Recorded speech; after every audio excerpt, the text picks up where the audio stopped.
The 9th week of training is referred to as Hell Week.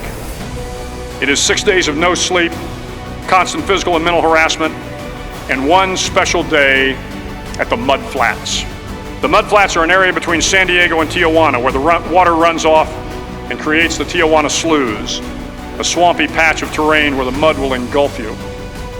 It is on Wednesday of Hell Week that you paddle down to the Mud Flats and spend the next 15 hours trying to survive the freezing cold, the howling wind, and the incessant pressure to quit from the instructors. As the sun began to set that Wednesday evening, my training class, having committed some egregious infraction of the rules, was ordered into the mud. The mud consumed each man till there was nothing visible but our heads. The instructors told us we could leave the mud if only 5 men would quit. Only 5 men, just 5 men, and we could get out of the oppressive cold. Looking around the mud flat, it was apparent that some students were about to give up. It was still over 8 hours till the sun came up. 8 more hours of bone-chilling cold. The chattering teeth and the shivering moans of the trainees were so loud, it was hard to hear anything. And then one voice began to echo through the night. One voice raised in song.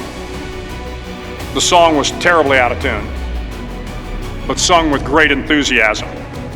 One voice became 2, and 2 became 3, and before long, everyone in the class was singing.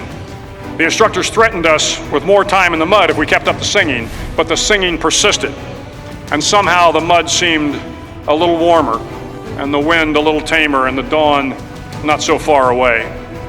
If I have learned anything in my time traveling the world, it is the power of hope. The power of one person, a Washington, a Lincoln, King, Mandela. One person can change the world by giving people hope. So if you want to change the world, start singing when you're up to your neck in mud.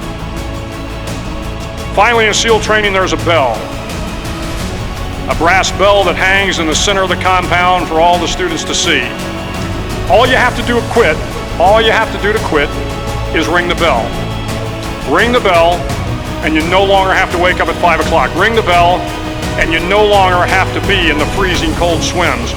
Ring the bell, and you no longer have to do the runs, the obstacle course, the PT, and you no longer have to endure the hardships of training. All you have to do is ring the bell to get out.